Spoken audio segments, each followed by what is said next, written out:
Alright, guys. Blah freaking blah. So, I've not seen Transformers 5 yet. The last night. I've not seen it in the theater. And despite all the negative press, and all the negative reviews, and all the negative comments I've seen, I will probably go see it in the theater, if I can. Like I said, day jobs kept me pretty busy, so I might actually miss this one, but I've seen all four of the previous ones in the movies, and I tend to be a completist like that. Oh, no, I gotta go see it. I have heard terrible, terrible things, and honestly, the trailers have always kind of looked bad to me. They really have. It's just kind of like, it just looks all over the place, and from what I understand, the movie actually is all over the place. So this comes courtesy of Screen Rant. The funny thing is, this is actually an article. This is a topic that I'd wanted to tackle before, because I love the Transformers. I mean, many of you love the Transformers. You've, like me, you grew up with the Transformers. So it seems a terrible, terrible waste what has happened with the films. It's been a constant frustration, and apparently the box office is really showing it on this one, that people are just tired of the mistreatment of the Transformers. So ScreenRant.com did the hard legwork for me, and they did this article called 15 Ways to Fix the Transformers Movies. So rather than me having to think it through and write it down, I just get to do a glance over of their work. Thank you, Screen Rant. You're awesome. So it starts out, the Transformers movies are at something of an impasse.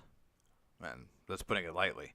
While the latest entry, The Last Night, garnered the same brutal reviews that all the other sequels have, this one was met with an unexpected twist.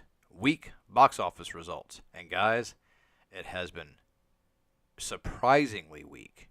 I mean, way, way lower than even Age of Extinction was. Which I didn't hate near as much as a lot of people, honestly. But it says, indeed, depending on the international box office, the franchise's future is in genuine peril for the first time since Michael Bay first adopted the robots in disguise in 2007. This can obviously be traced to a certain level of fatigue with the franchise. 5 films in 10 years is a lot, and it is. Pirates of the Caribbean is suffering a similar fate. But it can also be traced directly to what all those critics have been saying all these years. These are not good movies. Aha, but, truth be told, good is subjective. But we'll get to that maybe. It really doesn't have to be like this. The Transformers franchise has a 30-year well of stories from comics and animation to pull from, and there is genuinely great stuff in there, and there is. Like the 90s cartoon Beast Wars? No. And the current IDW comics. The producers just need to figure out what has made the Transformers so appealing for over 3 decades and make some hard choices about the future of the movies. I'm sorry, I'm going to sidetrack this. I did not like Beast Wars. Now, I guess it just came along. It came along at the wrong time for me, because I was raised on Generation 1. I saw the animated film in the theater twice. I loved it. I bought it on VHS when it came out, and that was a big deal because I was just a kid and I saved up all my Christmas money, and in those days, the VHS went to the rental store first, and you had to wait 6 months before it was available for retail. They had a 6-month window to let the video stores get get the rentals out of it, and then they started selling it to the public. And I couldn't wait 6 months. I had to buy one then, and I spent $90 on it. $90. And did not regret it one iota. I watched that tape, God, 150. I don't have it anymore because I think I basically watched it until it died. Thank God for Blu-ray. All right. So here, 15 ways to fix the Transformers movies. Let me know what you agree with and if there's anything that you don't. Number 15. It's the first one listed. It's number 15. It really ought to be number 1. Say goodbye to Michael Bay. Ooh, I can hear the cheers from here. The most obvious problem with the current state of the Transformers movies is that they've become a brash, bombastic manifestation of Michael Bay's unbridled id. Say that 5 times really fast. There's no denying the polarizing director is blessed with a singular visual.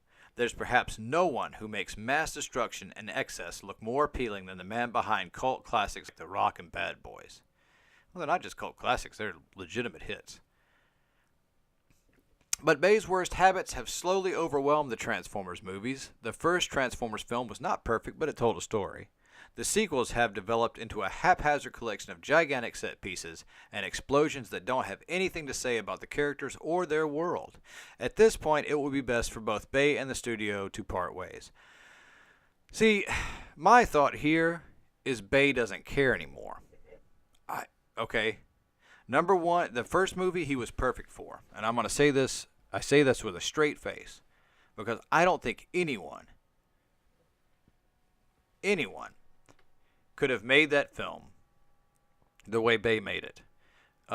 Made the Transformers big and exciting and appealed to a mass audience. and frankly, walk ILM through... Yes, Optimus Prime has to have 10,000 animated moving parts.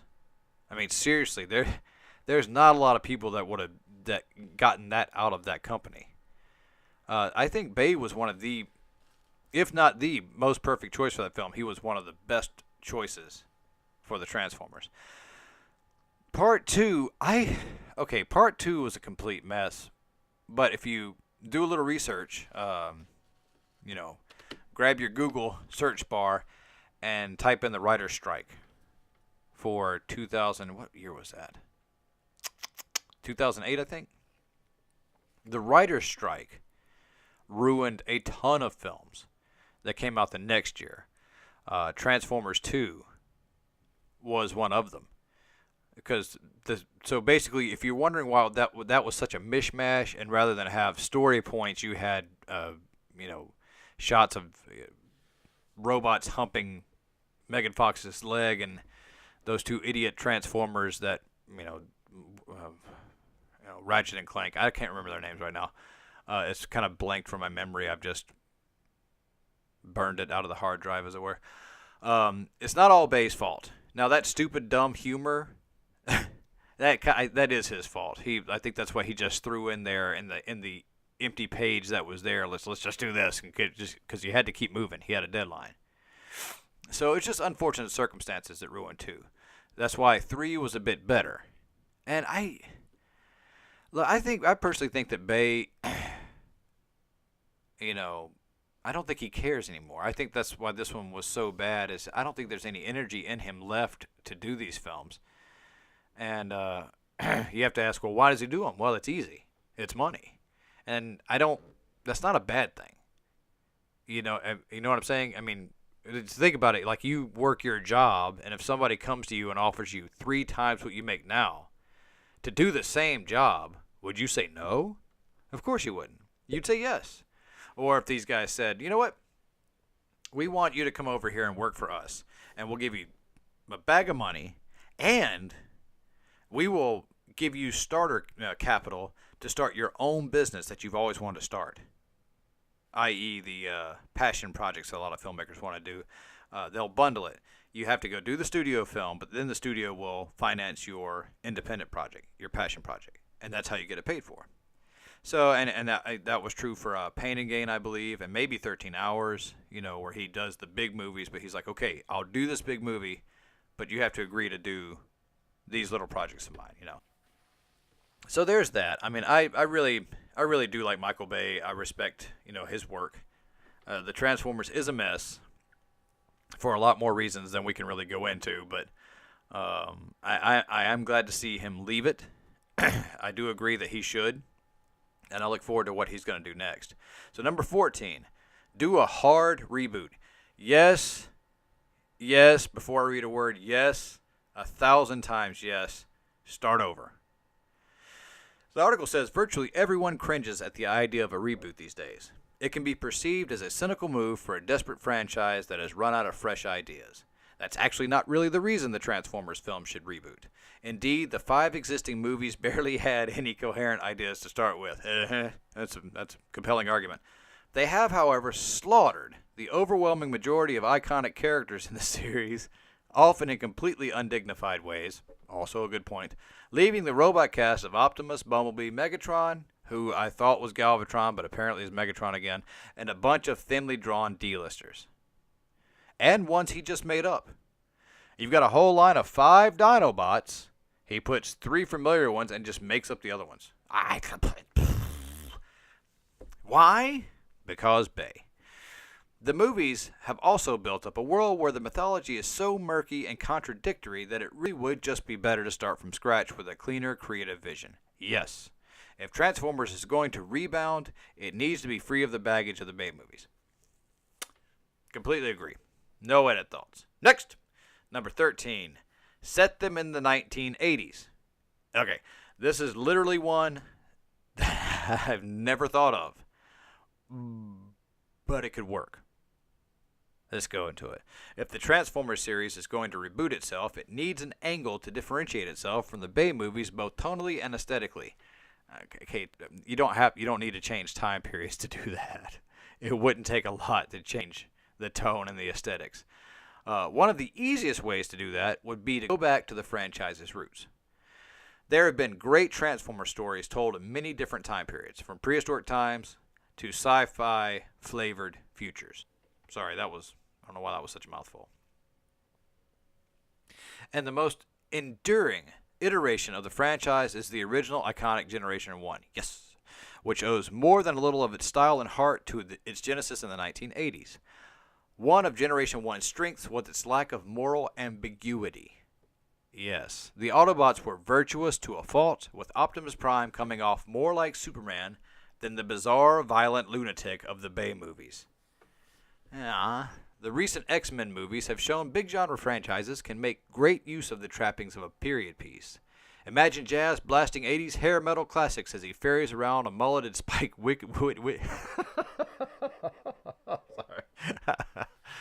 a mulleted Spike Witwicky, and try not to smile. I couldn't read it without laughing. So that image aside, that could actually be all right. The hair metal blasting out of jet. I'm down with that. But if we want to get the classic character look, that might be the way to get it. That makes sense because to set it in the 80s, if we want to get the classic looks, it might be best to set it in the 80s. Oh, which leads us to number 12. Embrace the classic character designs. With the possible exceptions of Optimus Prime and Bumblebee, it would be difficult to pick a Bay movie Transformer out of a lineup. Colorless, faceless, overly complicated designs have been the trademark of the Bay-directed Transformers movies. The designs are so poorly considered it's often difficult to tell what in the world is happening in the myriad robot battle scenes, which often seem like big metallic dust clouds. Yeah, agreed. Despite Bay's reluctance to embrace them, the original generation designs are much sleeker and iconic. They look like mechanical superheroes rather than gruesome alien behemoths. The designs have also shown that they can be tweaked and adapted for the modern media world in countless comics and television shows. Added color and clarity is something the Transformers movies are in desperate need of. I completely agree with this. Again, I want to see, like many of you guys, we want to see the Transformers look like the Transformers. And the article is going to get into this, but I had a revelation about Michael Bay's Transformers films, and I think I might have even talked about this when I did the trailer review for the latest movie. You can, if you look through my trailer talk, it's in there. Is that just one day I just kind of realized that the reason why Michael Bay's films feel wrong is because they're not Transformers films. The movies are about people reacting to Transformers. In other words, they're reacting to giant alien robots. That's what the movies are about. People's reactions to aliens. So that's why it doesn't matter what the Transformers look like. It's not the point. The point is humans dealing with basically an alien invasion. And that's always been the case. And I think the reason for that is because Michael Bay understands big, and he understands spectacle, and he understands people and people's reaction to spectacle. which you've seen in The Rock and you've seen in Bad Boys.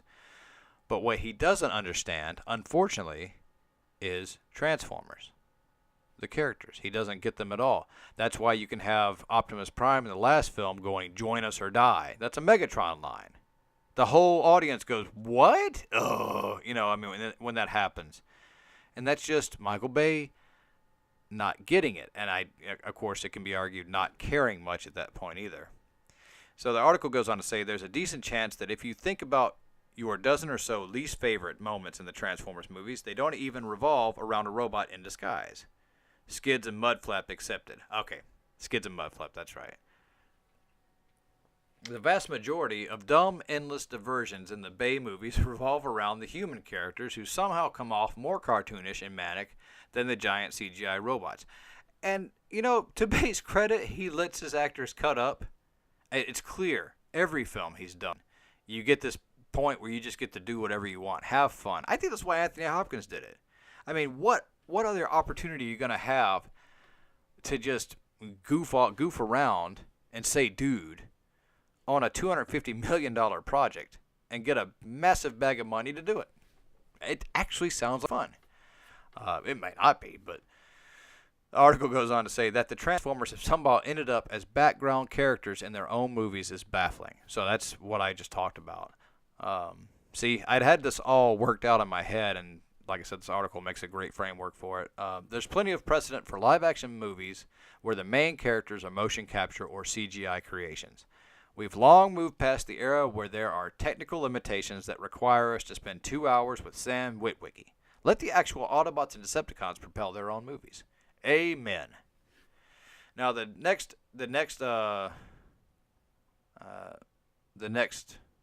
point in the article is to get off of Earth.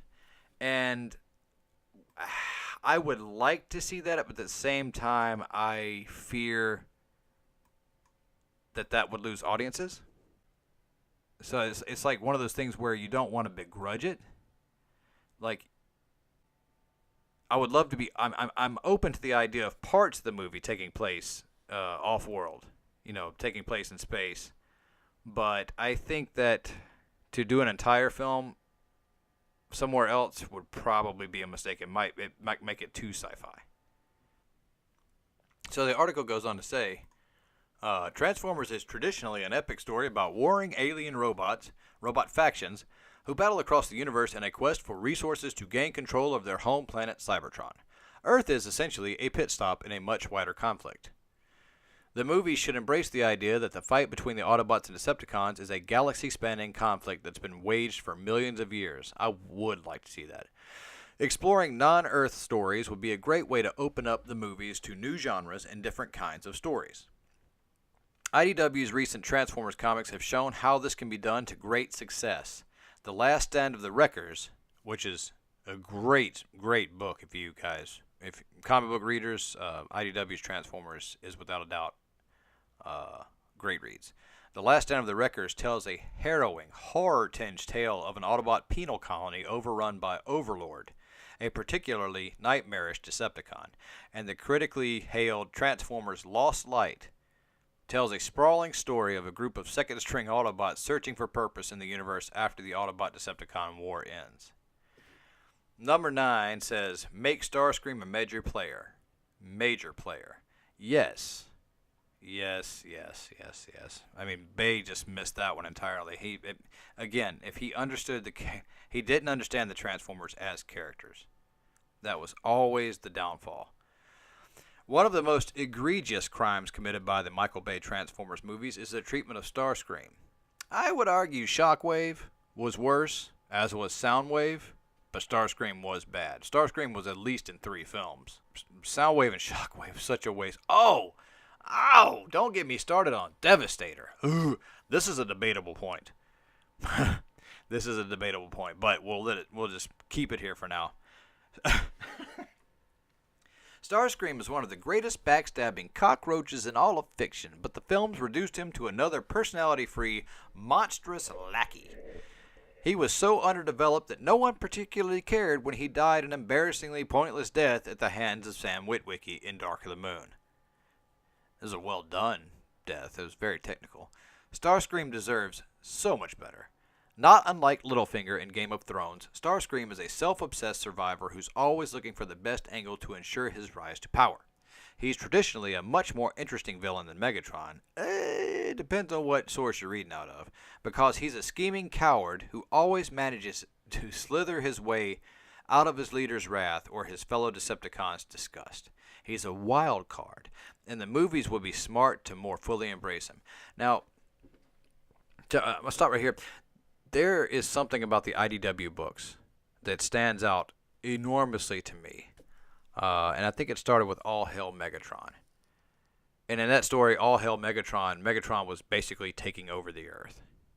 And IDW has decided to write Starscream. He's still this, but write him much more competent and much more of a rich character. I mean, he is all these things still, but there was one point where like he's standing beside Megatron, and Megatron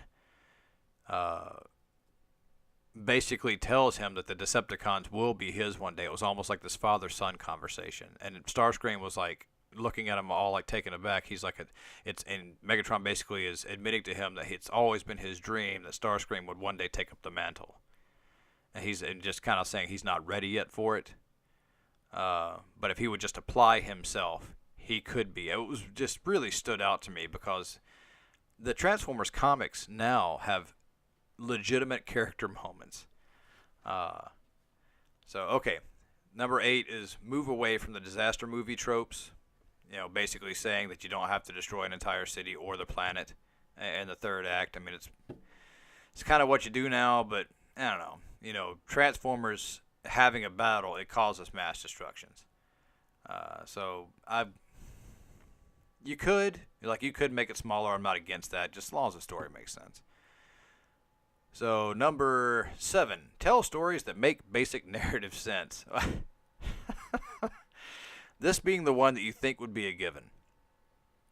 It is nearly impossible to sum up one of the Transformers sequels in a couple of sentences or less.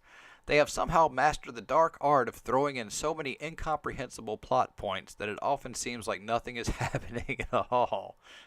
They're a mishmash of lazy writing that lack even the most basic storytelling structure. This is inexcusable for a franchise that has a rich 33-year history of stories to pull from. I agree.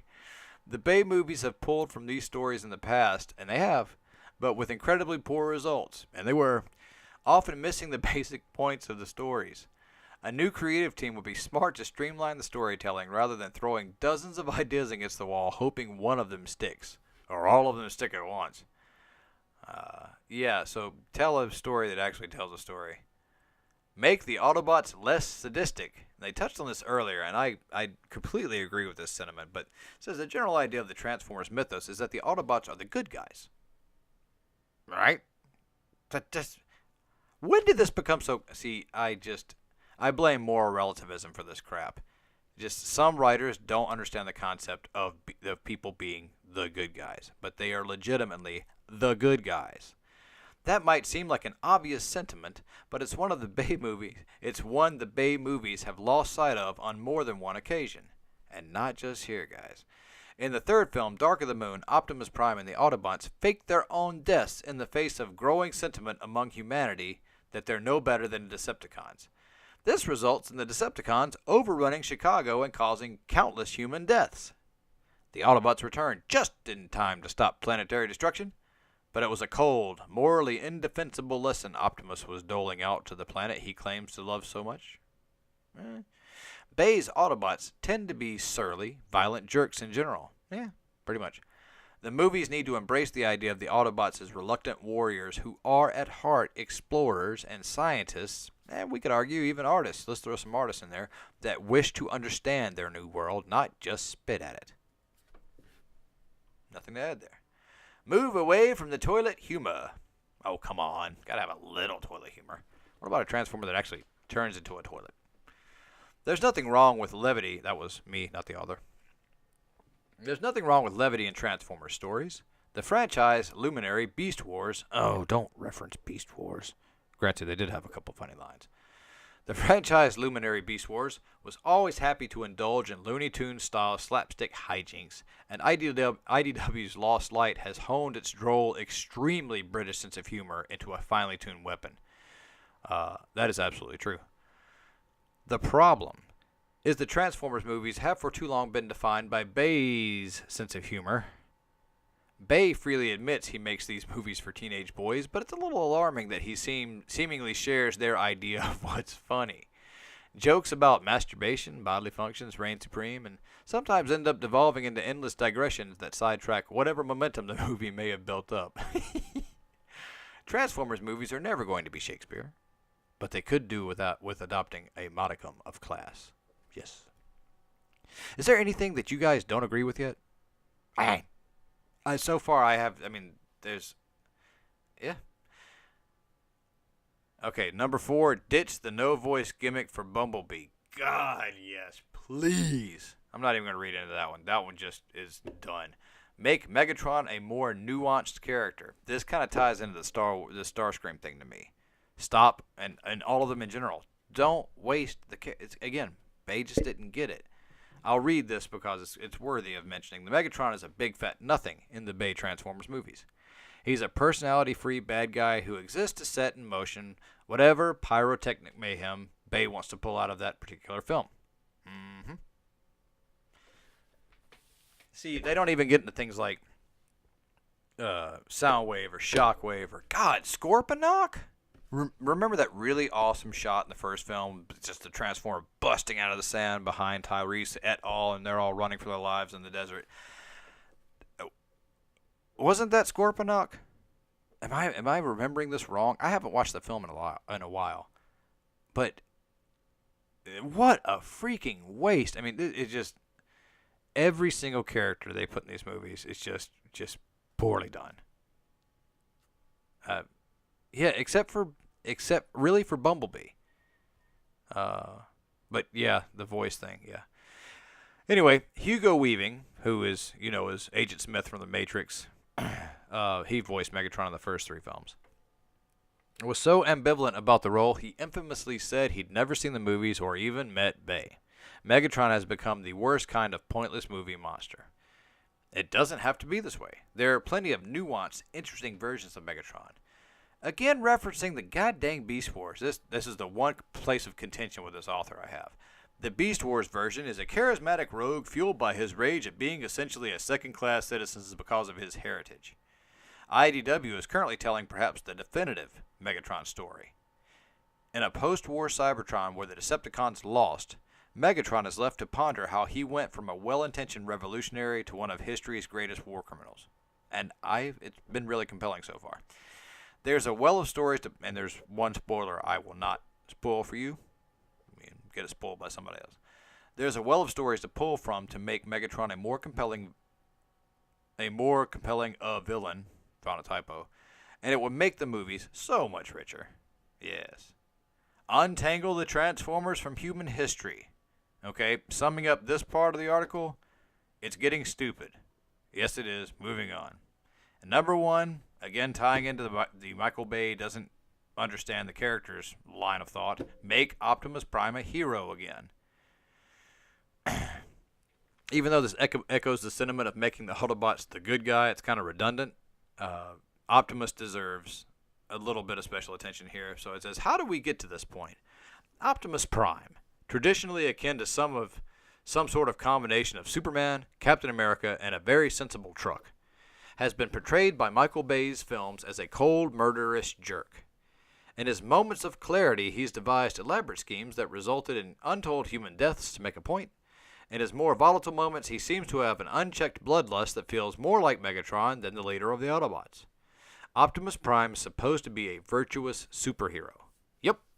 He's a wise father figure to the other Autobots, a tactically brilliant general, and a student of Earth and its culture.